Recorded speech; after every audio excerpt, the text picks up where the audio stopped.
ਸਤਨਾਮ ਧੰਨ ਵਾਹਿਗੁਰੂ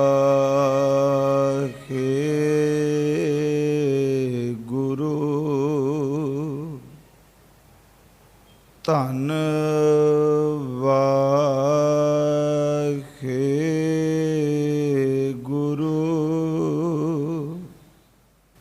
ਸਾਹਿਬ ਜੀਓ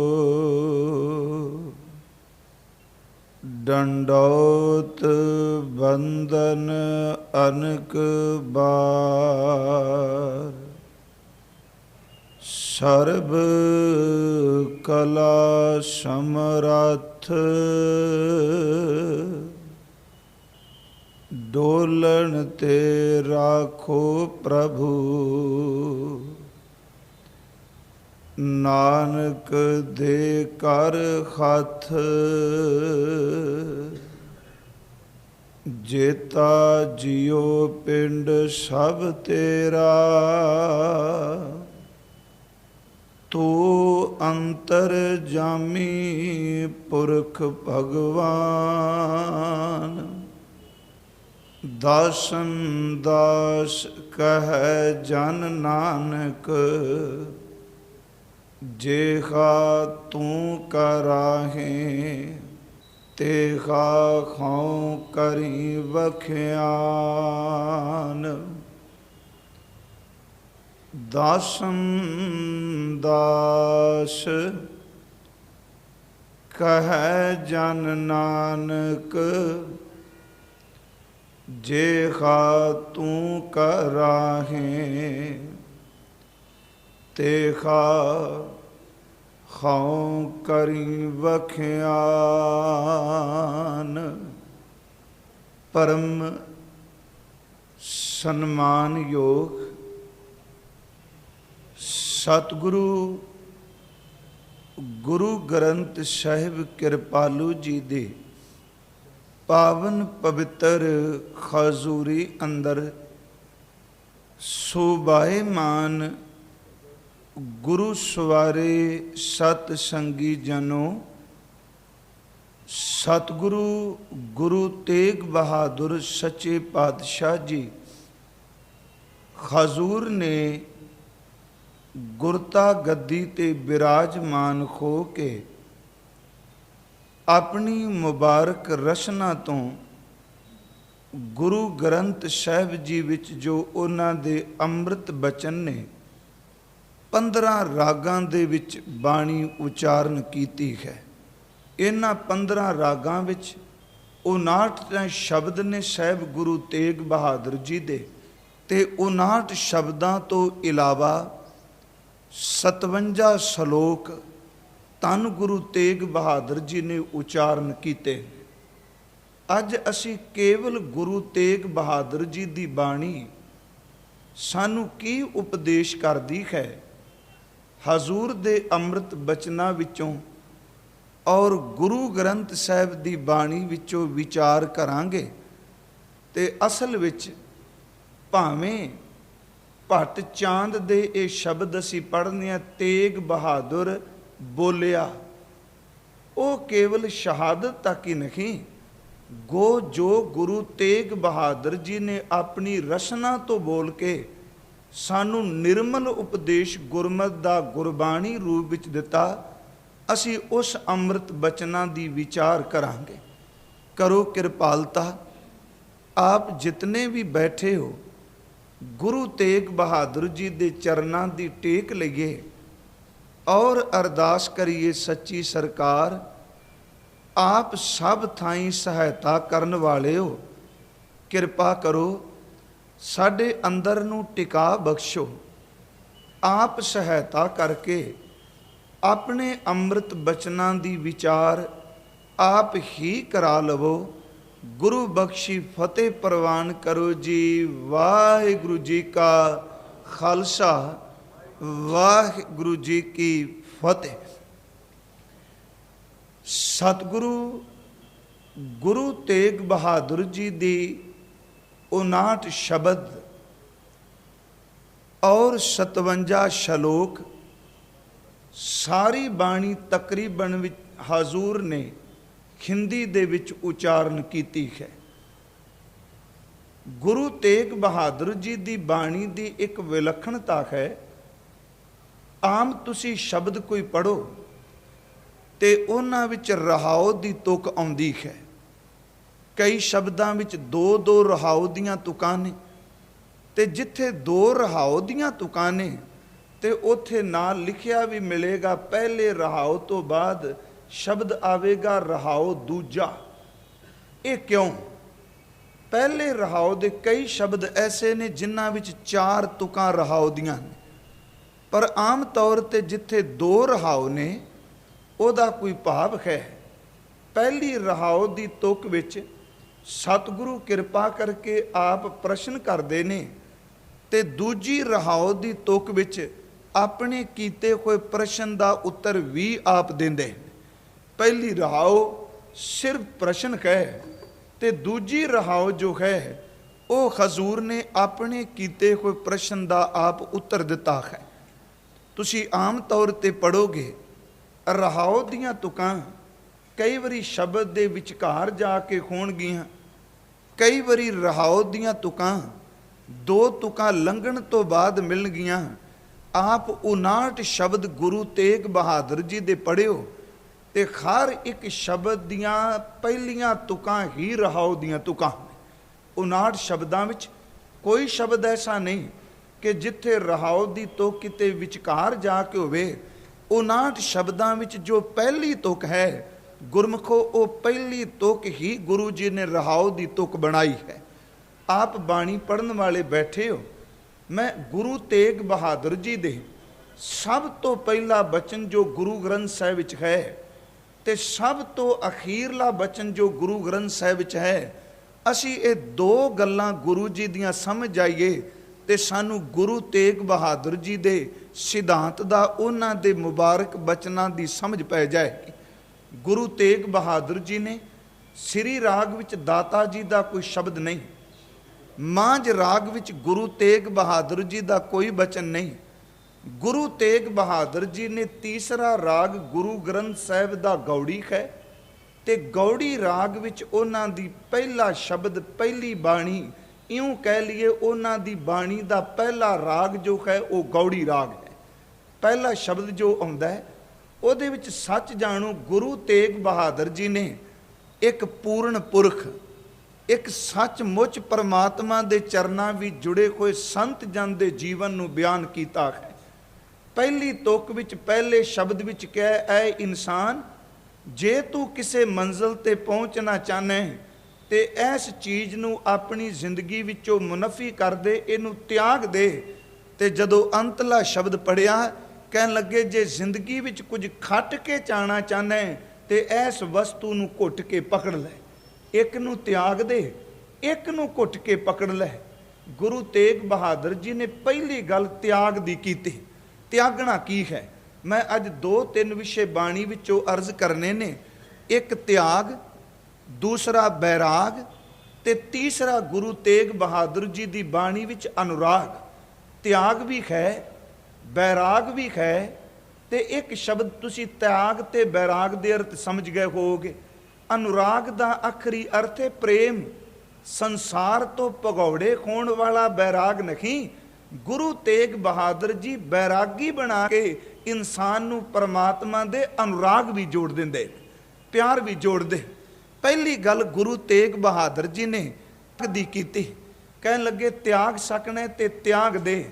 ਅੰਤਲਾ ਬਚਨ ਕਿਹਾ, ਜੇ ਇਹਨੂੰ ਤਿਆਗ ਦੇਗਾ, ਅੰਦਰ ਦਾ ਭਾਂਡਾ ਖਾਲੀ ਹੋਵੇ ਤੇ ਇਸ ਵਸਤੂ ਨੂੰ ਘੁੱਟ ਕੇ ਪਕੜ ਲੈ। ਗੁਰੂ ਤੇਗ ਬਹਾਦਰ ਜੀ ਕੀ ਤਿਆਗੀਏ? ਪਹਿਲਾ ਬਚਨ ਹੈ ਸਾਧੋ ਮਨ ਕਾ ਮਾਨ ਤਿਆਗੋ। ਗੁਰੂ ਗ੍ਰੰਥ ਸਾਹਿਬ ਦਾ ਪਹਿਲਾ ਸ਼ਬਦ ਹੀ ਗੁਰੂ ਤੇਗ ਬਹਾਦਰ ਜੀ ਦਾ ਇਹ, ਸਾਧੋ ਦਰ ਤੇ ਹੇ ਭਲੇ ਪੁਰਖੋ, ਹੇ ਸੰਤ ਜਨੋ, ਹੇ ਸਾਦੇ ਪੁਰਸ਼ੋ, ਜੇ ਤੁਸੀਂ ਕੁਝ ਆਪਣੀ ਜ਼ਿੰਦਗੀ ਵਿੱਚ ਕਿਸੇ ਮੰਜ਼ਿਲ ਤੇ ਪਹੁੰਚਣਾ ਚਾਹੁੰਦੇ ਹੋ ਤੇ ਸਭ ਤੋਂ ਪਹਿਲਾਂ ਆਪਣੇ ਅੰਦਰ ਦੇ ਮਾਨ ਨੂੰ ਤਿਆਗ ਦਿਓ। ਗੁਰਮੁਖੋ, ਦੋ ਤੁਕਾਂ ਵੱਲ ਧਿਆਨ ਦਿਆ ਜੇ। ਪਹਿਲਾ ਸ਼ਬਦ ਪਹਿਲੀ ਤੋਕੇ ਸਾਧੋ ਮਨ ਕਾ ਮਾਨ ਤਿਆਗੋ, ਤੇ ਅਖੀਰਲੀਆਂ ਤੁਕਾਂ ਨੇ ਪਿਆਰੇ ਮਾਨ ਨੂੰ ਤਿਆਗ ਦੇ। पर कला हंकार नूं छड्ड के कुछ नहीं बनना।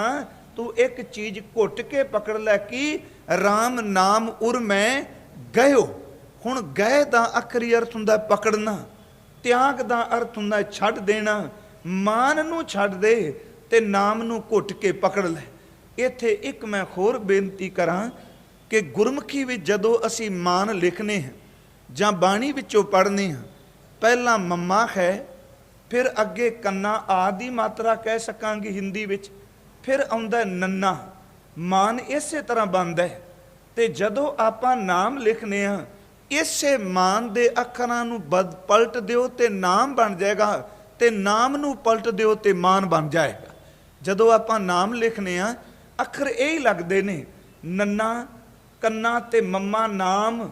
ते जदों मान लिखना है ते जिहड़ा नाम वाला मम्मा है, मम्मा पहला आ जाए, कन्ना ते नन्ना नाम मान। मान पलट जाए ते नाम बन जाता है। ते जिहड़ा बंदा रब दे नाम तो टुट जाए, सच जानो, वो अभिमानी हो जाता है। मान नूं त्याग दे, नाम नूं घुट के पकड़ लै। साधो मन का मान त्यागो। ते अखीर ते कह लगे राम नाम उर मैं गयो, जाकै सम नहीं कोए, जे सिमरत संकट मिटै दर्श तुहारो होए। नाम नूं घुट के पढ़ेगा ते संकट दूर होणगे, नाम नूं गह लएगा खरी के दर्शन होणगे। ते जे खंकार विच डुबा रिया, मान नूं ना त्यागिया, ते अपने अमोलक जन्म नूं तू कौडियां दे भा, कौडियां दे बदले वेच के चला जाएगा। पहले शब्द वल थोड़ा जिहा ध्यान दिया जे, क्योंकि मान छड़ना बहुत मुश्किल है।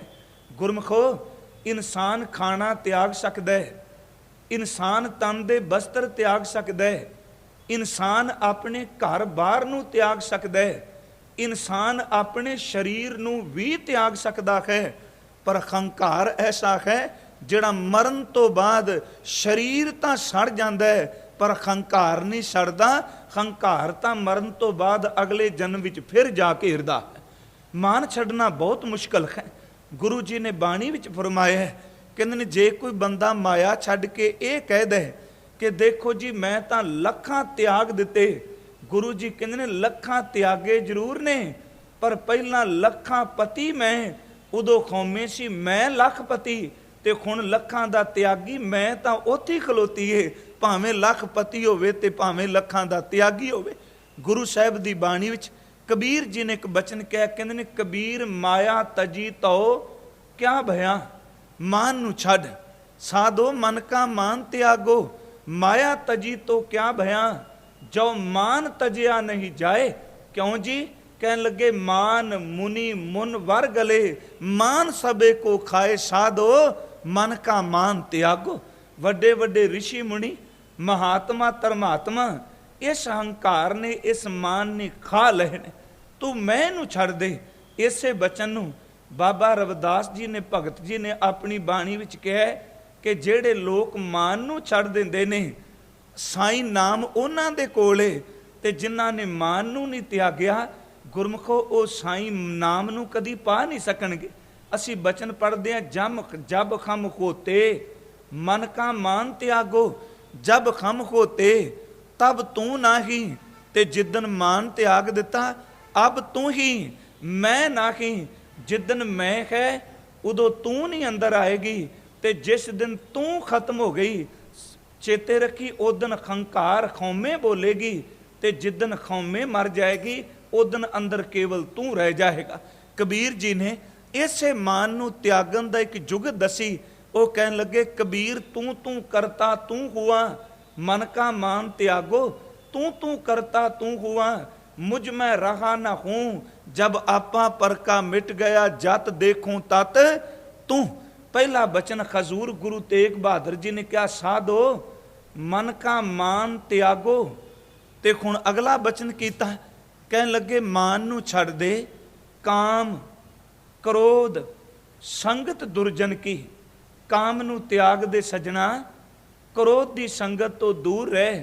ते जेड़े दुर्जन भैड़े लोक ने, परमात्मा तो तोड़न वाले साकत ने, जे किसी मंजिल ते पहुंचने उन्हां दी संगत तो छुटकारा करा ले। साधो मन का मान त्यागो, काम क्रोध संगत दुर्जन की ताते ਐਨਸ ਭਾਗੋ। ਹੁਣ ਅਗਲਾ ਬਚਨ ਕੀਤਾ ਕਿ ਸੁਖ ਦੁੱਖ ਦੋਨੋਂ ਸਮ ਕਰ ਜਾਣੇ। ਜੇ ਤੇਰੇ ਤੇ ਦੁਨੀਆ ਦਾ ਕੋਈ ਦੁੱਖ ਆ ਗਿਆ ਤੇ ਇਹਦੇ ਨਾਲ ਤੈਨੂੰ ਪਰਮਾਤਮਾ ਨੇ ਸੁਖ ਵੀ ਦੇ ਦਿੱਤਾ। ਦੁੱਖ ਵਿੱਚ ਤੇ ਸੁਖ ਵਿੱਚ ਆਪਣੀ ਬਿਰਤੀ ਨੂੰ ਇੱਕ ਸਮਾਨ ਟਿਕਾ ਕੇ ਰੱਖੀ। ਸੁਖ ਦੁੱਖ ਦੋਨੋਂ ਸਮ ਕਰ ਜਾਣੇ। ਔਰ ਮਾਨ ਅਪਮਾਨਾ ਹਰ ਕਸੋਗ ਤੇ ਰਹਿ ਅਤੀਤਾ। ਤਿੰਨ ਜਗ ਤਤ ਪਛਾਨ। ਦੁੱਖ ਨੂੰ ਤੇ ਸੁਖ ਨੂੰ, ਖੁਸ਼ੀ ਨੂੰ, ਗਮੀ ਨੂੰ, ਹਰਖ ਨੂੰ ਤੇ ਸੋਗ ਨੂੰ ਇੱਕ ਬਰਾਬਰ ਜਾਣੇ। ਉਸ ਬੰਦੇ ਨੇ, ਉਸ ਅਤੀਤ ਪੁਰਸ਼ ਨੇ ਜਗਤ ਦੇ ਤੱਤ ਨੂੰ ਪਛਾਣ ਲਿਆ ਹੈ। ਗੁਰਮਖੋ ਦੇਖੋ, ਇਨਸਾਨ ਦਾ ਇੱਕ ਸੁਭਾਅ ਹੈ, ਜਿਸ ਦਿਨ ਇਹਦੇ ਕੋਲ ਦੁੱਖ ਆਉਂਦਾ ਹੈ ਉਦੋਂ ਵੀ ਇਹ ਪਰਮਾਤਮਾ ਨੂੰ ਉਲਾਮੇ ਦੇਣ ਲੱਗ ਪੈਂਦਾ ਹੈ, ਤੇ ਜਿਸ ਦਿਨ ਇਹਦੇ ਕੋਲ ਸੁੱਖ ਆ ਜਾਏ ਉਸ ਦਿਨ ਹੰਕਾਰੀ ਹੋ ਕੇ ਪਰਮਾਤਮਾ ਨੂੰ ਭੁਲਾ ਦਿੰਦਾ ਹੈ। ਦੁੱਖ ਵਿੱਚ ਉਲਾਮੇ ਦਿੰਦਾ ਹੈ ਤੇ ਸੁੱਖ ਦੇ ਵਿੱਚ ਇਹ ਪਰਮਾਤਮਾ ਨੂੰ ਉਂਝ ਹੀ ਵਿਸਾਰ ਦਿੰਦਾ ਹੈ। ਮੈਂ ਇੱਕ ਦੋ ਉਦਾਹਰਨ ਆਪ ਜੀ ਨੂੰ ਦੇਣੀ ਚਾਹਾਂਗਾ ਕਿ ਗੁਰੂ ਤੇਗ ਬਹਾਦਰ ਜੀ ਨੇ ਇਕੱਲਾ ਕਿਹਾ ਨਹੀਂ ਕਿ ਸੁੱਖ ਦੁੱਖ ਦੋਨਾਂ ਨੂੰ ਬਰਾਬਰ ਜਾਣ। ਸੱਚੀ ਸਰਕਾਰ ਨੇ ਸੁੱਖ ਨੂੰ ਤੇ ਦੁੱਖ ਨੂੰ ਇੱਕ ਬਰਾਬਰ ਜਾਣਿਆ ਵੀ ਹੈ।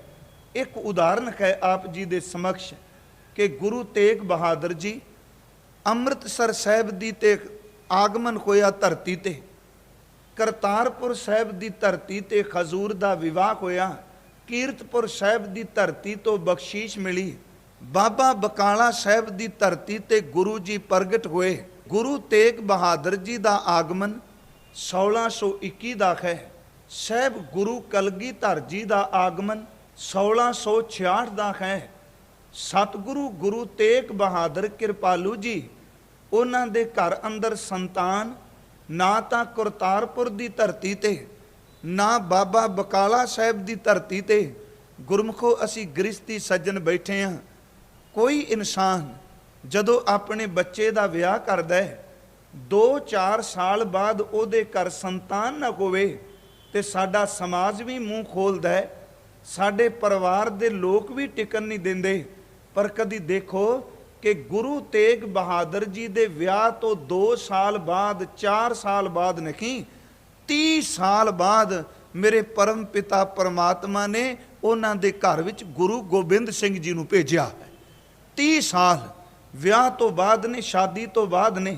ਹੁਣ ਦੇਖੋ, ਜਿੱਦਣ 30 ਸਾਲ ਤੋਂ ਬਾਅਦ ਇੱਕ ਗ੍ਰਸਤੀ ਦੇ ਘਰ ਪੁੱਤਰ ਹੋਵੇ, ਦੁੱਖ ਤੇ ਸੁੱਖ ਨੂੰ ਕਿਵੇਂ ਬਰਾਬਰ ਜਾਣਿਆ ਹੈ। ਬੇਨਤੀ ਮੈਂ ਕਰ ਰਿਹਾ ਕਿ 30 ਸਾਲ ਤੋਂ ਵੱਧ ਸਮਾਂ ਬਣਦਾ ਹੈ ਕਿ ਪਰਮਾਤਮਾ ਨੇ ਪੁੱਤਰ ਦੀ ਦਾਤ ਦਿੱਤੀ। ਜਿਸ ਦਿਨ ਗੁਰੂ ਤੇਗ ਬਹਾਦਰ ਜੀ ਦੇ ਘਰ ਪੁੱਤਰ ਆਇਆ, ਉਸ ਦਿਨ ਗੁਰੂ ਤੇਗ ਬਹਾਦਰ ਆਪ ਪਟਨਾ ਸਾਹਿਬ ਦੀ ਧਰਤੀ ਤੇ ਨਹੀਂ। ਦੇਖੋ, ਗੁਰੂ ਤੇਗ ਬਹਾਦਰ ਉਸ ਦਿਨ ਉੱਥੇ ਨਹੀਂ। ਅਸੀਂ ਗ੍ਰਸਤੀ ਸੱਜਣ ਜਾਣਦੇ ਹਾਂ, ਘਰ ਸੰਤਾਨ ਨੇ ਆਉਣਾ ਹੋਵੇ ਤੇ ਅਕਸਰ ਦੰਪਤੀ ਇਕੱਠੇ ਰਹਿਣਗੇ, ਯਤਨ ਕਰਨਗੇ ਵੀ ਉਸ ਆਏ ਕੋਈ ਬੱਚੇ ਨੂੰ ਅਸੀਂ ਜੀ ਆਇਆਂ ਕਹਿ ਸਕੀਏ ਜਾਂ ਉਸ ਵੇਲੇ ਕੋਲ ਹੋਈਏ। ਪਰ ਮੇਰੇ ਗੁਰੂ ਤੇਗ ਬਹਾਦਰ ਜੀ ਸੰਸਾਰ ਦਾ ਦੁੱਖ ਹਰਨ ਵਾਲੇ, ਘਰ ਦੁਸ਼ਟ ਦਮਨ ਗੁਰੂ ਕਲਗੀਧਰ ਜੀ ਨੇ ਆਉਣਾ ਹੈ ਤੇ ਆਪ ਸਤਿਗੁਰੂ ਢਾਕੇ ਦੀ ਧਰਤੀ ਤੇ ਬੈਠੇ ਨੇ। 30 ਸਾਲ ਬਾਅਦ ਵਿਆਹ ਤੋਂ ਘਰ ਰੱਬ ਨੇ, ਪਰਮਾਤਮਾ ਨੇ ਸੰਤਾਨ ਦਿੱਤੀ ਤੇ ਜਿੱਦਣ ਢਾਕੇ ਖਬਰ ਮਿਲੀ ਉਸ ਦਿਨ ਗੁਰੂ ਤੇਗ ਬਹਾਦਰ ਕਿਰਪਾਲੂ ਜੀ ਵਾਪਸ ਨਹੀਂ ਆਏ। ਸਾਡੇ ਵਰਗਾ ਕੋਈ ਹੁੰਦਾ ਸਭ ਕੁਝ ਛੱਡ ਕੇ ਕਹਿੰਦਾ ਚਲੋ ਰਹਿਣ ਦਿਓ ਦੁਨੀਆ ਦਾ ਦੁੱਖ, ਪਰਮਾਤਮਾ ਨੇ ਅੱਜ ਖੁਸ਼ੀ ਦਿੱਤੀ। 30 ਸਾਲਾਂ ਬਾਅਦ ਮੇਰੇ ਘਰ ਪੁੱਤਰ ਆਇਆ, ਮੈਂ ਅੱਗੇ ਨਹੀਂ ਜਾਵਾਂਗਾ। ਗੁਰੂ ਤੇਗ ਬਹਾਦਰ ਪਿਛਾ ਨਹੀਂ ਆਏ। ਆਪਣੇ ਪੁੱਤਰ ਨੂੰ 1 ਸਾਲ ਬਾਅਦ ਨਹੀਂ, 1.5 ਸਾਲ ਬਾਅਦ ਨਹੀਂ, ਜਿਸ ਦਿਨ ਕਲਗੀਧਰ ਸਵਾਮੀ ਜੀ ਦੀ ਆਰਬਲਾ 5 ਸਾਲ ਦੇ ਕਰੀਬ ਹੋ ਚੁੱਕੀ ਸੀ, ਉਸ ਦਿਨ ਪਹਿਲੀ ਵਾਰ ਪਿਤਾ ਤੇ ਪੁੱਤਰ ਦਾ ਮਿਲਾਪ ਹੋਇਆ ਸੀ। ਪੁੱਤਰ 5 ਸਾਲ ਦਾ ਹੋ ਚੁੱਕਾ ਹੈ, ਇਹ ਇਤਿਹਾਸ ਬੋਲਦਾ, ਕੇਵਲ ਕਹਿਣ ਮਾਤਰ ਨਹੀਂ। ਪੌਣੇ 5 ਸਾਲ, 5 ਸਾਲ ਦੇ ਪੁੱਤਰ ਬਾਲਾ ਪ੍ਰੀਤਮ ਗੁਰੂ ਗੋਬਿੰਦ ਰਾਏ ਜੀ ਹੋ ਗਏ, ਪਰ ਪਿਤਾ ਜੀ ਵਾਪਸ ਨਹੀਂ ਮਿਲੇ। ਜਿਸ ਦਿਨ ਪੁੱਤਰ ਨੂੰ ਪਹਿਲੀ ਵਾਰ ਦੇਖਿਆ ਤੇ ਉਸ ਦਿਨ ਪੁੱਤਰ ਨੇ ਆਪਣੀ ਜ਼ਿੰਦਗੀ ਦੇ 5 ਸਾਲ ਬਤੀਤ ਕਰ ਦਿੱਤੇ ਸਨ। ਪਿਆਰਿਓ, ਅੰਦਰ ਦਾ ਸੰਤੁਲਨ ਕੈਸਾ ਚਾਹੀਦਾ ਹੈ। ਮਾਨ ਨੂੰ ਤਿਆਗ ਦੇ, ਦੁੱਖ ਨੂੰ ਤੇ ਸੁੱਖ ਨੂੰ ਇੱਕ ਬਰਾਬਰ ਜਾਣ, ਹਰ ਕਿਸੇ ਸੋਗ ਤੋਂ ਉੱਪਰ ਉੱਠ ਜਾ। यही बचन जो गुरु तेग बहादुर जी कहते पे ने, ये पहले शब्द विच कह रहे हैं। तो जदों असीं सोरठ राग का शब्द पढ़ने हाँ, ਉਹਦੇ ਵਿੱਚ ਸਾਹਿਬ ਨੇ ਬ੍ਰਹਮ ਗਿਆਨੀ ਦੀ ਅਵਸਥਾ ਦੱਸੀ ਹੈ। ਇੱਕ ਸ਼ਬਦ ਅਸੀਂ ਸਾਰਿਆਂ ਲਈ ਵਰਤ ਲੈਨੇ ਆ ਕਿ ਫਲਾਣਾ ਤਾਂ ਪੂਰਨ ਬ੍ਰਹਮ ਗਿਆਨੀ ਹੈ। ਗੁਰਮਖੋ ਇੱਕ ਮੈਂ ਬੇਨਤੀ ਕਰਨਾ ਖੁਨਾ, ਬ੍ਰਹਮ ਗਿਆਨੀ ਦੀ ਅਵਸਥਾ ਨੂੰ ਕੇਵਲ ਬ੍ਰਹਮ ਗਿਆਨ ਨੂੰ ਚੀਨਣ ਵਾਲਾ ਹੀ ਜਾਣਦਾ ਹੈ। ਗੁਰੂ ਜੀ ਨੇ ਬ੍ਰਹਮ ਗਿਆਨੀ ਦੀ ਪਰਿਭਾਸ਼ਾ ਦਿੰਦਿਆਂ ਕਹਿਣ ਲੱਗੇ, ਜੋ ਨਰ ਦੁੱਖ ਮੈਂ ਦੁੱਖ ਨਹੀਂ ਮਾਨੈ, ਜੋ ਨਰ ਦੁੱਖ ਮੈਂ ਦੁੱਖ ਨਹੀਂ ਮਾਨੈ, ਦੁੱਖ ਆਵੇ ਤੇ ਦੁੱਖ ਨੂੰ ਦੁੱਖ ਮੰਨੇ ਨਾ, ਸੁਖ ਸਨੇ ਅਰ ਭੈ ਨਹੀਂ ਜਾਂਕੈ। ਜਿਹੜਾ ਸੁਖ ਆਵੇ ਤੇ ਕਿਤੇ ਚਾਹ ਵਿੱਚ ਰੱਬ ਨੂੰ ਭੁੱਲ ਨਾ ਜਾਏ, ਮੋਹ ਦੀਆਂ ਤੰਦਾਂ ਸਨੇ ਕਰਕੇ ਪਰਿਵਾਰ ਵਿੱਚ ਨਾ ਖਚਤ ਹੋ ਜਾਏ, ਤੇ ਉਹਦੇ ਸਾਹਮਣੇ ਮਿੱਟੀ ਹੋਵੇ, ਉਹਦੇ ਸਾਹਮਣੇ ਸੋਨਾ ਆ ਜਾਏ। ਸੋਨੇ ਤੇ ਮਿੱਟੀ ਨੂੰ ਇੱਕ ਬਰਾਬਰ ਜਾਣੇ। ਜੋ ਨਰ ਦੁੱਖ ਮੈਂ ਦੁੱਖ ਨਹੀਂ ਮਾਨੈ, ਸੁਖ ਸਨੇ ਅਰ ਭੈ ਨਹੀਂ ਜਾਂਕੈ, ਕੰਚਨ ਮਾਟੀ ਮਾਨੈ। ਅਗਲਾ ਬਚਨ ਹੈ, ਨੈ ਨਿੰਦਿਆ ਨੈ ਉਸਤਤ ਜਾਂਕੈ। ਨਾ ਤਾਂ ਉਹਦੇ ਉੱਪਰ ਨਿੰਦਿਆ ਦਾ ਅਸਰ ਹੋਵੇ ਤੇ ਨਾ ਉਸ ਮਹਾਂਪੁਰਸ਼ ਦੇ ਉੱਤੇ ਉਸਤਤ ਦਾ ਅਸਰ ਹੋਵੇ। ਇੱਥੇ ਮੈਂ ਇੱਕ ਖਿੰਡ ਟਿਕਣਾ ਚਾਹੁੰਦਾ, ਕਿਉਂਕਿ ਗੁਰੂ ਤੇਗ ਬਹਾਦਰ ਦੀ ਬਾਣੀ ਵਿੱਚ ਇਹ ਬੜੀ ਵਾਰੀ ਉਸਤਤ ਤੇ ਨਿੰਦਿਆ ਆਏਗਾ। ਕਈ ਵਾਰੀ ਅਸੀਂ ਪ੍ਰਸ਼ਨ ਕਰਨੇ ਆ ਕਿ ਉਸਤਤ ਅਸਲ ਵਿੱਚ ਹੈ ਕੀ ਤੇ ਨਿੰਦਿਆ ਕੀ ਹੈ। ਪਹਿਲੇ ਸ਼ਬਦ ਵਿੱਚ ਵੀ ਸਾਹਿਬ ਨੇ ਕਿਹਾ ਕਿ ਸੁਖ ਦੁੱਖ ਦੋਨੋਂ ਸਮ ਕਰ ਜਾਣੈ, ਔਰ ਮਾਨ ਅਪਮਾਨਾ ਹਰ ਕ ਸੋਗ ਤੇ ਰਹਿ ਅਤੀਤਾ, ਤਿੰਨ ਜਗ ਤਤ ਪਛਾਨਾ। ਉਸਤਤ ਨਿੰਦਾ ਦੋ ਤਿਆਗੈ, ਖੋਜੈ ਪਦ ਨਿਰਬਾਨਾ। ਪਰ ਗੁਰੂ ਤੇਗ ਬਹਾਦਰ ਜੀ ਕਹਿੰਦੇ ਨੇ, ਪਹਿਲਾ ਸ਼ਬਦ ਪੜ੍ਹ ਕੇ ਨਾ ਕਹਿ ਨਹੀਂ, ਮੈਨੂੰ ਤਾਂ 2-4 ਪਦਿਆਂ ਦਾ ਸ਼ਬਦ ਚੇਤੇ ਹੋ ਗਿਆ। ਕਹਿਣ ਲੱਗੇ, ਚੇਤੇ ਕਰਨਾ ਸੌਖਾ ਹੈ, ਵਿਆਖਿਆ ਕਰਨੀ ਸੌਖੀ ਹੈ, ਪਰ ਜਿਹੜੀ ਸ਼ਬਦ ਵਿੱਚ ਮੈਂ ਤੈਨੂੰ ਕਮਾਣ ਦੀ ਗੱਲ ਕਹੀਏ, ਜਾਂ ਨਾਨਕ ਇਹ ਖੇਲ ਕਠਨ ਹੈ ਕਿਨਹੂ ਗੁਰਮੁਖ ਜਾਨਾ। ਇਹ ਖੇਡ ਬੜੀ ਮੁਸ਼ਕਲ ਹੈ, ਕਹਿਣਾ ਸੌਖਾ ਹੈ। ਉਸਤਤ ਨਿੰਦਾ ਦੋ ਤਿਆਗੈ, ਖੋਜੈ ਪਦ ਨਿਰਬਾਨਾ। ਜਾਂ ਨਾਨਕ ਇਹ ਖੇਲ ਕਠਨ ਹੈ ਕਿਨਹੂ ਗੁਰਮੁਖ ਜਾਨਾ। ਤੇ ਸੋਰਠ ਰਾਗ ਵਿੱਚ ਕਹਿ ਰਹੇ ਨੇ, ਜੋ ਨਰ ਦੁੱਖ ਮੈਂ ਦੁੱਖ ਨਹੀਂ ਮਾਨੈ, ਸੁਖ ਸਨੇ ਅਰ ਭੈ ਨਹੀਂ ਜਾਂਕੈ, ਕੰਚਨ ਮਾਟੀ ਮਾਨੈ। ਨੈ ਨਿੰਦਿਆ ਨੈ ਉਸਤਤ ਜਾਂਕੈ, ਲੋਭ ਮੋਹ ਅਭਿਮਾਨਾ। ਹਰਕ ਸੋਗ ਤੇ ਰਹੇ ਨਿਆਰੋ, ਨਾਹੇ ਮਾਨ ਅਪਮਾਨਾ।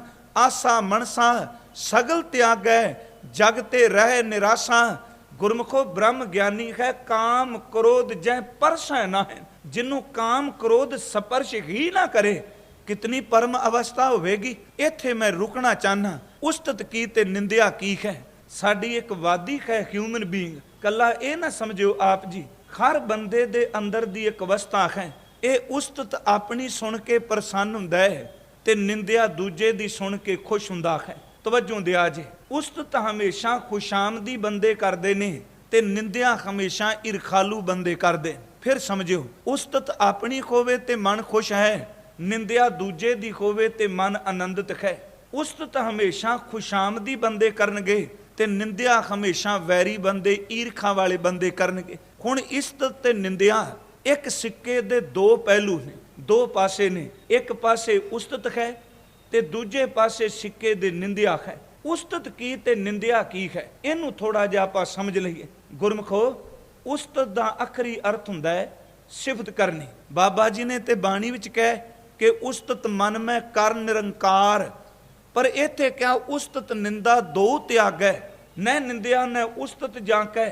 ਉਸਤਤ ਦਾ ਆਖਰੀ ਅਰਥ ਕੀ ਹੈ, ਇੱਥੇ ਮੈਂ ਸਧਾਰਨ ਜੀ ਇੱਕ ਉਦਾਹਰਨ ਦੇ ਦੇਣਾ। ਦੇਖੋ, ਸਾਡੇ ਸਾਹਮਣੇ ਕਿਸੇ ਫੁਲਵਾੜੀ ਦੇ ਵਿੱਚ ਕੱਲੇ ਕੰਡੇ ਨੇ, ਨਾਮ ਫੁਲਵਾੜੀ ਹੈ ਪਰ ਖੈਨ ਕੰਡੇ। ਇੱਕ ਬੰਦਾ ਉਸ ਫੁਲਵਾੜੀ ਨੂੰ ਵਧਾ ਕੇ ਪੇਸ਼ ਕਰੇ, ਇਹ ਲੋਕਾਂ ਨੂੰ ਕਹੇ, ਦੇਖੋ ਭਾਈ ਕੰਡੇ ਨਹੀਂ, ਝੂਠ ਬੋਲਦੇ ਨੇ, ਇਹ ਤਾਂ ਫੁੱਲ ਨੇ। ਕੰਡੇ ਦੀ ਸਿਫਤ ਕਰਕੇ ਫੁੱਲ ਬਣਾ ਕੇ ਪੇਸ਼ ਕਰਨਾ, ਇਹ ਉਸਤਤ ਹੈ। ਹਕੀਕਤ ਵਿੱਚ ਕੰਡਾ ਹੈ ਤੇ ਕੰਡੇ ਦੀਆਂ ਸਿਫਤਾਂ ਕਰ ਕਰਕੇ ਫੁੱਲ ਬਣਾ ਦੇਣਾ, ਇਹ ਵੀ ਅਪਰਾਧ ਹੈ। ਤੇ ਹੋਵੇ ਖਿੜਿਆ ਫੁੱਲ ਤੇ ਈਰਖਾ ਕਰਕੇ ਕਹੀਏ ਇੱਥੇ ਨਾ ਜਾਈ, ਇੱਥੇ ਫੁੱਲ ਨਹੀਂ ਕੱਲੇ ਕੰਡੇ ਨੇ।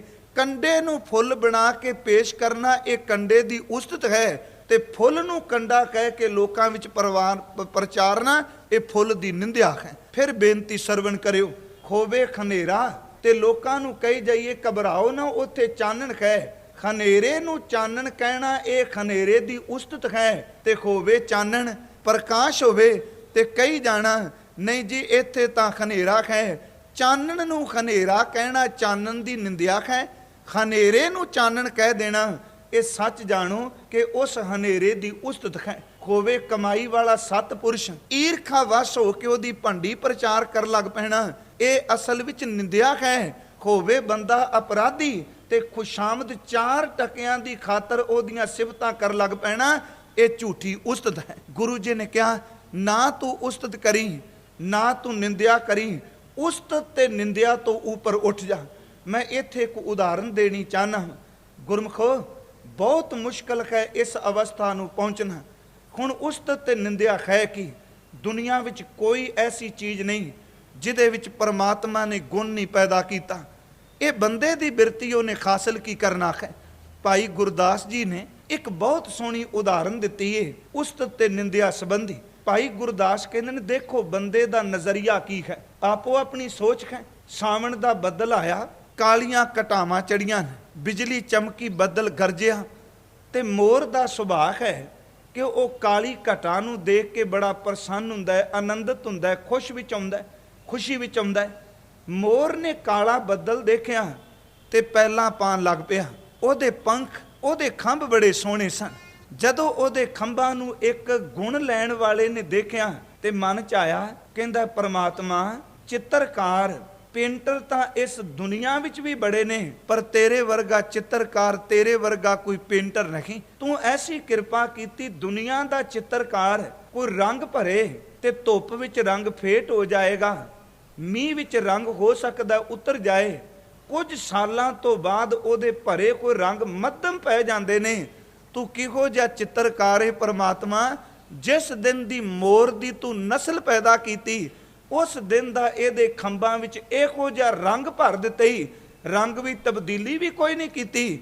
ਕਈ ਯੁੱਗ ਹੋ ਗਏ ਮੋਰ ਵਿੱਚ ਭਰਿਆ ਹੋਇਆ ਰੰਗ ਤੇਰਾ, ਨਾ ਤਾਂ ਇਹਨੂੰ ਧੁੱਪ ਫੇਟ ਕਰਦੀ ਏ, ਨਾ ਮੀਂਹ ਵਿੱਚ ਰੰਗ ਉਤਰਦਾ ਹੈ। ਕਿ ਪਰਮਾਤਮਾ ਤੇਰੇ ਤੋਂ ਵੱਡਾ ਚਿੱਤਰਕਾਰ ਕੋਈ ਨਹੀਂ। ਹੁਣ ਜਿਹਨੇ ਗੁਣ ਲੈਣਾ ਹੈ ਉਹਨੇ ਮੋਰ ਦੇ ਖੰਭਾਂ ਵਿੱਚੋਂ, ਮੋਰ ਦੀ ਆਵਾਜ਼ ਵਿੱਚੋਂ, ਮੋਰ ਦੀਆਂ ਅੱਖਾਂ ਵਿੱਚੋਂ ਗੁਣ ਲੈ ਲੈ। ਤੇ ਭਾਈ ਸਾਹਿਬ ਕਹਿੰਦੇ ਨੇ ਇੱਕ ਔਗਣ ਦੇਖਣ ਵਾਲਾ ਨਿੰਦਕ ਆ ਗਿਆ, ਕਹਿਣ ਲੱਗਾ ਤੂੰ ਮੋਰ ਦੇ ਖੰਭਾਂ ਦੀ ਸਿਫਤ ਕਰਨਾ, ਮੋਰ ਦੀਆਂ ਅੱਖਾਂ ਦੀ ਉਸਤਤ ਕਰਨਾ, ਤੈਨੂੰ ਇਹਦੇ ਪੈਰ ਨਹੀਂ ਨਜ਼ਰ ਆਉਂਦੇ? ਇਹਦੇ ਪੈਰ ਅੱਤ ਦੇ ਮਲੀਨ ਨੇ। ਗੁਰਮੁਖੋ ਮੋਰ ਇੱਕੋ ਹੀ ਹੈ, ਗੁਣ ਲੈਣ ਵਾਲੇ ਨੂੰ ਖੰਭ, ਅੱਖਾਂ ਤੇ ਆਵਾਜ਼ ਨਜ਼ਰ ਆਉਂਦੀ ਏ, ਤੇ ਜਿੰਨੇ ਔਗਣ ਲੈਣੇ ਨੇ ਉਹ ਕੱਲੇ ਮੋਰ ਦੇ ਪੈਰਾਂ ਨੂੰ ਦੇਖੀ ਜਾ ਰਿਹਾ ਹੈ। ਇੱਕ ਮੋਰ ਤੇ ਨਜ਼ਰੀਏ ਦੋ ਕਿਉਂ? ਇੱਕ ਗੁਣਾ ਦਾ ਗ੍ਰਾਹਕ ਹੈ, ਇੱਕ ਔਗਣ ਇਕੱਠੇ ਕਰਨ ਵਾਲਾ ਹੈ। ਗੁਣਵਾਨ ਜਿਹੜਾ ਉਹ ਖੰਭ ਦੇਖਦਾ ਹੈ, ਆਵਾਜ਼ ਦੇਖਦਾ ਹੈ, ਉਹ ਅੱਖਾਂ ਦੇਖਦਾ ਹੈ, ਤੇ ਔਗਣ ਇਕੱਠੇ ਕਰਨ ਵਾਲਾ ਕੇਵਲ ਪੈਰ ਦੇਖਦਾ ਹੈ। ਭਾਈ ਸਾਹਿਬ ਨੇ ਦੂਜਾ ਪ੍ਰਮਾਣ ਦਿੱਤਾ ਹੈ, ਕਹਿਣ ਲੱਗੇ ਹੁਣ ਚੰਦਨ ਦਾ ਪੇਡਾ ਹੈ, ਜਿਹਨੇ ਗੁਣ ਲੈਣਾ ਹੈ ਉਹ ਜਾ ਕੇ ਕਹੇਗਾ ਦੇਖੋ ਭਾਈ ਚੰਦਨ ਦੇ ਰੁੱਖ ਵਿੱਚ ਪਰਮਾਤਮਾ ਨੇ ਸੁਗੰਧੀ ਟਿਕਾ ਦਿੱਤੀ, ਚੰਦਨ ਦੇ ਰੁੱਖ ਵਿੱਚ ਠੰਡਕ ਹੈ, ਇਹਦੇ ਨੇੜੇ ਆ ਕੇ ਠੰਡ ਮਿਲਦੀ ਏ। ਤੇ ਕਹਿੰਦੇ ਨੇ ਜਿਸ ਨੇ ਔਗਣ ਲੈਣਾ ਹੈ ਨਾ ਉਹ ਚੰਦਨ ਦੀ ਸੁਗੰਧੀ, ਚੰਦਨ ਦੀ ਸ਼ੀਤਲਤਾ, ਚੰਦਨ ਦੀ ਠੰਡਕ ਦੀ ਗੱਲ ਨਹੀਂ ਕਰੇਗਾ, ਇੱਕੋ ਗੱਲ ਕਹੇਗਾ ਤੁਸੀਂ ਚੰਦਨ ਦੀਆਂ ਸਿਫਤਾਂ ਕਰਦੇ ਪਏ ਹੋ, ਇਹਦੇ ਨੇੜੇ ਜਾ ਕੇ ਦੇਖੋ ਜ਼ਹਿਰੀਲੇ ਸੱਪਾਂ ਨੇ ਇਹਨੂੰ ਕਲੰਕ ਲਾਇਆ ਹੈ। ਗੁਣ ਵਾਲੇ ਨੂੰ ਚੰਦਨ ਦੀ ਸੁਗੰਧੀ ਤੇ ਠੰਡ ਮਹਿਸੂਸ ਹੁੰਦੀ ਏ, ਤੇ ਜਿਹਨੇ ਔਗਣ ਲੈਣਾ ਪਿਆਰਿਓ ਉਹ ਚੰਦਨ ਵਿੱਚ ਬੈਠੇ ਚੰਦਨ ਦੇ ਨਾਲ ਲਿਪਟੇ ਹੋਏ ਸੱਪ ਹੀ ਦੇਖੀ ਜਾਂਦਾ ਹੈ। ਇੱਕ ਨੂੰ ਸੱਪ ਨਜ਼ਰ ਆਉਂਦੇ ਨੇ ਤੇ ਦੂਜੇ ਨੂੰ ਚੰਦਨ ਦੀ ਠੰਡ ਦਿਸਦੀ ਹੈ। ਭਾਈ ਸਾਹਿਬ ਨੇ ਤੀਸਰੀ ਗੱਲ ਕਹੀ, ਕਹਿੰਦੇ ਨੇ ਗੁਣ ਲੈਣ ਵਾਲਾ ਕਹਿੰਦਾ ਪਰਮਾਤਮਾ ਕਿ ਦੇਖ ਤੂੰ ਇਸ ਚਿੱਕੜ ਵਿੱਚ ਕਮਲ ਦਾ ਫੁੱਲ ਪੈਦਾ ਕਰ ਦਿੱਤਾ, ਤੇਰੇ ਕੋਲ ਇੰਨੀ ਸਮਰੱਥਾ, ਤੂੰ ਚਿੱਕੜ ਵਿੱਚ ਵੀ ਖੇੜਾ ਪੈਦਾ ਕਰ ਸਕਣਾ। ਤੇ ਫੁੱਲ ਨੂੰ ਦੇਖ ਕੇ ਕਹਿੰਦਾ ਫੁੱਲ ਦੀਆਂ ਪੱਤੀਆਂ ਦੇਖੋ, ਫੁੱਲ ਦਾ ਰੰਗ ਦੇਖੋ, ਫੁੱਲ ਦੀ ਸੁਗੰਧੀ ਦੇਖੋ। ਤੇ ਔਗਣ ਇਕੱਠੇ ਕਰਨ ਵਾਲਾ ਕਹਿੰਦਾ ਤੈਨੂੰ ਫੁੱਲ ਦੀਆਂ ਪੱਤੀਆਂ ਦਿਸਦੀਆਂ ਨੇ, ਇਹਦੇ ਉੱਪਰੋਂ ਕੇਵਲ ਫੁੱਲ ਨੂੰ ਨਾ ਦੇਖ, ਇਹਦੀਆਂ ਜੜਾਂ ਵੱਲ ਝਾਤੀ ਮਾਰ, ਚਿੱਕੜ ਦੇ ਨਾਲ ਇਹਦੇ ਡੱਡੂ ਵੀ ਬੈਠਾ ਹੋਇਆ, ਉਹਨੂੰ ਕਮਲ ਫੁੱਲ ਦੇ ਕੰਡੇ, ਕਮਲ ਫੁੱਲ ਦਾ ਚਿੱਕੜ ਦਿਸਦਾ ਹੈ, ਤੇ ਗੁਣ ਵਾਲੇ ਨੂੰ ਉਹਦੇ ਵਿੱਚੋਂ ਸੁਗੰਧੀ ਦਿਸਦੀ ਹੈ। ਉਸਤਤ ਨਿੰਦਿਆ ਕਿਵੇਂ ਉਪਜਦੀ ਹੈ? ਭਾਈ ਸਾਹਿਬ ਨੇ ਚੌਥਾ ਪ੍ਰਮਾਣ ਦਿੱਤਾ ਹੈ, ਕਹਿੰਦੇ ਨੇ ਪਿਆਰਿਓ ਕਿ ਅੰਮ੍ਰਿਤ ਫਲ, ਆਪਾਂ ਅੰਬ ਦੇ ਫਲ ਨੂੰ ਅੰਮ੍ਰਿਤ ਫਲ ਵੀ ਕਹਿੰਦੇ। ਕੋਈ ਇਨਸਾਨ ਅੰਬ ਦਾ ਫਲ ਖਾਏ ਜਾਂ ਅੰਬ ਦੇ ਫਲ ਦਾ ਰਸ ਚੂਸੇ, ਅੰਬ ਨੂੰ ਚੂਸ ਲੈ, ਤੇ ਉਸ ਦੇ ਵਿੱਚ ਇੰਨੇ ਗੁਣ ਨੇ, ਕਈ ਬਿਮਾਰੀਆਂ ਦਾ ਖਾਤਮਾ ਕਰ ਜਾਂਦਾ ਹੈ ਅੰਬ ਦਾ ਫਲ।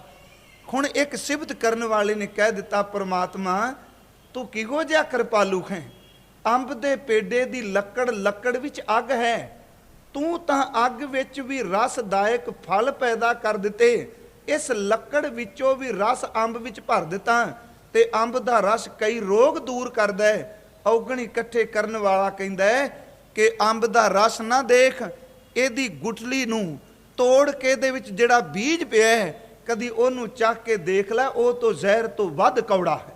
ਪਿਆਰਿਓ, ਸੰਸਾਰ ਦਾ ਨਜ਼ਰੀਆ ਹੈ, ਕਿਸੇ ਨੂੰ ਮੋਰ ਦੇ ਖੰਭਾਂ ਵਿੱਚੋਂ ਗੁਣ ਦਿਸਦਾ ਹੈ, ਕਿਸੇ ਨੂੰ ਮੋਰ ਦੇ ਪੈਰਾਂ ਵਿੱਚੋਂ ਔਗਣ ਦਿਸਦੇ ਨੇ, ਕਿਸੇ ਨੂੰ ਚੰਦਨ ਵਿੱਚੋਂ ਸੁਗੰਧੀ ਤੇ ਸ਼ੀਤਲਤਾਈ ਠੰਡਕ ਮਿਲਦੀ ਹੈ, ਤੇ ਕਿਸੇ ਨੂੰ ਚੰਦਨ ਦੇ ਸੱਪ ਦਿਸਦੇ ਨੇ, ਕਿਸੇ ਨੂੰ ਕਮਲ ਦੇ ਫੁੱਲ ਦਾ ਖੇੜਾ ਦਿਸਦਾ ਹੈ, ਔਗਣਾਂ ਵਾਲੇ ਨੂੰ ਚਿੱਕੜ ਦਿਸਦਾ ਹੈ। ਗੁਣਾਂ ਨੂੰ ਗ੍ਰਹਿਣ ਕਰਨ ਵਾਲੇ ਨੂੰ ਅੰਮ੍ਰਿਤ ਫਲ ਦਾ ਰਸ ਮਹਿਸੂਸ ਹੁੰਦਾ ਹੈ, ਤੇ ਔਗਣ ਇਕੱਠੇ ਕਰਨ ਵਾਲੇ ਨੂੰ ਅੰਬ ਦੀ ਗੁਠਲੀ ਦਾ ਜ਼ਹਿਰ ਪ੍ਰਤੀਤ ਹੁੰਦਾ ਹੈ। ਤੇ ਗੁਰਮਤਿ ਦਾ ਸਿਧਾਂਤ ਹੈ ਕਿ ਔਗਣ ਨਾ ਇਕੱਠੇ ਕਰੀ, ਤੂੰ ਗੁਣਾਂ ਦਾ ਗ੍ਰਾਹਕ ਬਣ। ਹਜ਼ੂਰ ਨੇ ਫਰਮਾਇਆ, ਭਾਈ ਗੁਰਦਾਸ ਦੇ ਬਚਨ ਨੇ, ਜੈਸੇ ਨੈਣ ਬੈਨ ਪੰਖ ਸੁੰਦਰ ਸਰਬੰਗ ਮੋਰ, ਜਿਵੇਂ ਪਰਮਾਤਮਾ ਨੇ ਅੱਖਾਂ ਖੰਭ ਮੋਰ ਨੂੰ ਸੋਹਣੇ ਦਿੱਤੇ ਨੇ, ਜੈਸੇ ਨੈਣ ਬੈਨ ਪੰਖ ਸੁੰਦਰ ਸਰਬੰਗ ਮੋਰ, ਤਾਂ ਕਿ ਪੱਗ ਔਰ ਦੇਖ ਦੋਖ ਨਾ ਵਿਚਾਰੀਐ, ਸੰਦਲ ਸੁਗੰਧ ਅਤ ਕੋਮਲ ਕਮਲ, ਜੈਸੇ ਕੰਟਕ ਬਿਲੋਕ ਨਾ ਅਵਗਣ ਉਰ ਧਾਰੀਐ, ਜੈਸੇ ਅੰਮ੍ਰਿਤ ਫਲ ਮਿਸ਼ਟ ਗੁਨਾਦ ਸਵਾਦ, ਬੀਜ ਕਰਵਾਈ ਕੈ ਬੁਰਾਈ ਨਾ ਸੰਭਾਰੀਐ, ਤੈਸੇ ਗੁਰ ਗਿਆਨ ਦਾਨ ਸਭ ਹੂੰ ਤੇ ਮੰਗ ਲੀਜੈ। ਪਿਆਰਿਆ, ਜਿੱਥੋਂ ਤੈਨੂੰ ਗੁਣ ਮਿਲਦੇ ਨੇ ਨਾ, ਤੈਸੇ ਗੁਰ ਗਿਆਨ ਦਾਨ ਸਭ ਹੂੰ ਤੇ ਮੰਗ ਲੀਜੈ। ਕਹਿਣ ਲੱਗੇ, ਬੰਦਨਾ ਸਕਲ ਭੂਤ ਨਿੰਦਾ ਨਾ ਤਕਾਰੀਐ, ਜੇ ਨਿੰਦਕ ਬਣੇਗਾ ਤੇ ਚੇਤੇ ਰੱਖੀ ਈਰਖਾ ਪਨਪੇਗੀ, ਜੇ ਪਿਆਰਿਆ ਖੁਸ਼ਾਮਦੀ ਬਣੇਗਾ ਤੇ ਝੋਠੀਆਂ ਉਸਤਤਾਂ ਕਰੇਗਾ। ਗੁਰੂ ਤੇਗ ਬਹਾਦਰ ਜੀ ਕਹਿੰਦੇ ਨੇ, ਜਿਹੜਾ ਬ੍ਰਹਮ ਗਿਆਨੀ ਹੈ ਉਹ ਨਾ ਉਸਤਤ ਕਰਦਾ, ਨਾ ਨਿੰਦਿਆ ਕਰਦਾ, ਨਾ ਹਰਕ ਵਿੱਚ ਪੈਂਦਾ, ਨਾ ਸੋਗ ਵਿੱਚ ਪੈਂਦਾ, ਨਾ ਉਹ ਮਿੱਟੀ ਨੂੰ ਤੱਕਦਾ, ਨਾ ਸੋਨੇ ਨੂੰ ਤੱਕਦਾ। ਉਹਨੂੰ ਗੁਰੂ ਤੇਗ ਬਹਾਦਰ ਕਹਿੰਦੇ ਨੇ ਪੂਰਨ ਪੁਰਸ਼ ਹੈ ਕਿ ਜੋ ਨਰ ਦੁੱਖ ਮੈਂ ਦੁੱਖ ਨਹੀਂ ਮਾਨੈ, ਸੁਖ ਸਨੇ ਅਰ ਭੈ ਨਹੀਂ ਜਾਂਕੈ, ਕੰਚਨ ਮਾਟੀ ਮਾਨੈ, ਨੈ ਨਿੰਦਿਆ ਨੈ ਉਸਤਤ ਜਾਂਕੈ, ਲੋਭ ਮੋਹ ਅਭਿਮਾਨਾ, ਖਰਕ ਸੋਗ ਤੇ ਰਹੇ ਨਿਆਰੋ, ਨਾਏ ਮਾਨ ਅਪਮਾਨਾ, ਆਸਾ ਮਨਸਾ ਸਗਲ ਤਿਆਗੈ, ਜਗ ਤੇ ਰਹਿ ਨਿਰਾਸ਼ਾ, ਕਾਮ ਕ੍ਰੋਧ ਜੈ ਪਰਸੈ ਨਾਹਿਨ, ਤੇ ਘਟ ਬ੍ਰਹਮ ਨਿਵਾਸਾਂ। ਉਸ ਦੇ ਅੰਦਰ ਬ੍ਰਹਮ ਦਾ ਨਿਵਾਸ ਹੈ, ਕੇਵਲ ਗੁਰੂ ਗ੍ਰੰਥ ਸਾਹਿਬ ਦੀ ਬਾਣੀ ਵਿੱਚੋਂ। ਤੇ ਗੁਰੂ ਤੇਗ ਬਹਾਦਰ ਜੀ ਦਾ ਜੀਵਨ ਪੜ੍ਹੋ। ਗੁਰੂ ਸਾਹਿਬ ਨੇ ਕਿਹਾ, ਬ੍ਰਹਮ ਗਿਆਨੀ 5 ਤੱਤਾਂ ਤੋਂ 5 ਗੁਣ ਲੈਂਦਾ ਹੈ, ਤੇ 5 ਤੱਤਾਂ ਦੀ ਰਹਿਤ ਜੀਂਦਾ ਹੈ ਬ੍ਰਹਮ ਗਿਆਨੀ। ਹੁਣ 5 ਤੱਤ ਨੇ, ਪਾਣੀ, ਅੱਗ, ਹਵਾ, ਮਿੱਟੀ ਤੇ ਆਕਾਸ਼। ਇਹ 5 ਤੱਤ ਨੇ, ਤੇ 5 ਤੱਤਾਂ ਦੀ ਇੱਕ ਰਹਿਤ ਹੈ, ਹਰ ਤੱਤ ਦੀ ਆਪਣੀ ਰਹਿਤ ਹੈ। ਬ੍ਰਹਮ ਗਿਆਨੀ 5 ਤੱਤਾਂ ਦੀ ਰਹਿਤ ਵਿੱਚੋਂ ਇੱਕ ਇੱਕ ਰਹਿਤ ਲੈ ਕੇ ਆਪਣੇ ਜੀਵਨ ਨੂੰ ਕਮਾਉਂਦਾ ਹੈ। ਮੈਂ ਅਰਜ਼ ਕੀਤੀ, ਕਾਮ ਕ੍ਰੋਧ ਜੈ ਪਰਸੈ ਨਾਹਿਨ, ਤੇ ਘਟ ਬ੍ਰਹਮ ਨਿਵਾਸਾਂ। ਤੇ ਬ੍ਰਹਮ ਨਿਵਾਸਾ ਜਿਹਦੇ ਵਿੱਚ ਹੈ, ਸਭ ਤੋਂ ਪਹਿਲੀ ਗੱਲ ਕਿ ਬ੍ਰਹਮ ਗਿਆਨੀ ਪਾਣੀ ਦੀ ਤਰ੍ਹਾਂ ਹੈ, ਉਹ ਤੱਤਾਂ ਤੋਂ ਗੁਣ ਲੈਂਦਾ ਹੈ। ਕਿਵੇਂ ਜੀ? ਪਾਣੀ ਕਦੀ ਵੀ ਮੈਲਾ ਨਹੀਂ ਹੁੰਦਾ, ਜਿਤਨਾ ਮਰਜੀ ਮੈਲਾ ਹੋ ਜਾਏ, ਪਰ ਉਹਦੇ ਵਿੱਚ ਨਿਰਮਲਤਾਈ ਦੇ ਤੱਤ ਮੌਜੂਦ ਨੇ। ਜਿਵੇਂ ਪਾਣੀ ਨਿਰਮਲ ਤੋਂ ਨਿਰਮਲਾ ਹੈ, ਉਹ ਮੈਲ ਕੱਢ ਕੇ ਫਿਰ ਵੀ ਨਿਰਮਲ ਹੈ, ਇਸੇ ਤਰ੍ਹਾਂ ਬ੍ਰਹਮ ਗਿਆਨੀ ਕਰੋੜਾਂ ਪਾਪੀਆਂ ਦੇ ਅੰਦਰ ਧੋ ਕੇ, ਕਰੋੜਾਂ ਮਲੀਨ ਬਿਰਤੀ ਵਾਲਿਆਂ ਦੇ ਕੋਲ ਬੈਠ ਕੇ ਵੀ ਨਿਰਮਲ ਦਾ ਨਿਰਮਲ ਹੈ। ਪਾਣੀ ਮੈਲ ਕੱਢਦਾ ਪਰ ਆਪ ਮੈਲਾ ਨਹੀਂ, ਫਿਰ ਨਿਰਮਲ ਦਾ ਨਿਰਮਲ ਹੈ। ਗੁਰੂ ਜੀ ਨੇ ਕਿਹਾ, ਬ੍ਰਹਮ ਗਿਆਨੀ ਵਿੱਚ ਪਹਿਲਾ ਲੱਛਣ ਇਹ, ਜਿਹਨੇ ਬ੍ਰਹਮ ਨੂੰ ਪਹਿਚਾਣਿਆ ਉਹ ਪਾਣੀ ਦੀ ਤਰ੍ਹਾਂ ਨਿਰਮਲ ਹੈ। ਦੂਜਾ, ਬ੍ਰਹਮ ਗਿਆਨੀ ਵਿੱਚ ਗੁਣ ਹੈ ਕਿ ਉਹ ਅੱਗ ਦੇ ਸੁਭਾਅ ਵਾਲਾ ਹੈ। ਅੱਗ ਤਾਂ ਸਾੜਦੀ ਹੈ ਨਹੀਂ, ਅੱਗ ਦਾ ਇੱਕ ਸੁਤੇ ਸਿੱਧ ਸੁਭਾਅ ਹੈ ਕਿ ਕੋਈ ਵੀ ਅੱਗ ਦੇ ਕੋਲ ਆਵੇ, ਉਹਨੇ ਆਪਣੇ ਕੋਲ ਆਏ ਹੋਏ ਨੂੰ ਨਿੱਘ ਦੇਣਾ ਹੈ। ਅੱਗ ਦਾ ਸੁਭਾਅ ਹੈ ਉਹ ਸੋਨੇ ਦੀ ਮਹਿਲ ਸਾੜ ਦੇਗੀ, ਤੇ ਬ੍ਰਹਮ ਗਿਆਨੀ ਕੋਲ ਕੋਈ ਸੁਤੇ ਸਿੱਧ ਆਵੇ ਤੇ ਆਪਣੀ ਨਿੱਘ, ਆਪਣੇ ਅੰਦਰ ਦਾ ਸੁਖ हर एक आए होए नूं वो बख्श दिंदा है। तीसरा तत्त है खवा, खवा दा सुभाग है समदृष्टता। खवा गरीब नूं भी वो सुख देगी, अमीर नूं भी वो सुख देगी। ब्रह्म ज्ञानी कोल उच्चे महलां वाला आ जाए ते कखां दी कुली विच रहण वाला आ जाए, ओदी दृष्टि विच कदी अंतर नहीं आउंदा, वो खवा दी तरह समदृष्टि है।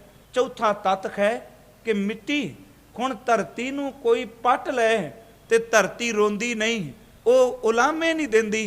ते जे कोई धरती ते चंदन दा लेपन करदा है ते धरती सिफतां नहीं करदी। रब दे प्यारे नूं कोई भैड़े शब्द बोले ते चेते रखो ब्रह्म ज्ञानी कदी भी सराप नहीं दिंदा।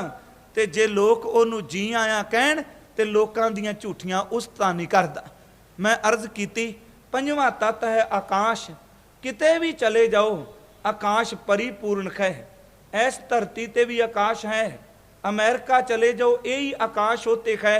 जिमें इंसान हर थां ते आकाश नूं जाणदा है, ब्रह्म ज्ञानी दे अंदर इन्ना चानण है, वो किते भी चला जाए परिपूर्ण परमात्मा नूं सदा सर्व व्यापक ही जानदा। पंज तत्त ने ते पंजां तत्तां दे पंज गुण ने। पहला गुण है पानी दा। ब्रह्म ज्ञानी निर्मल ते निर्मला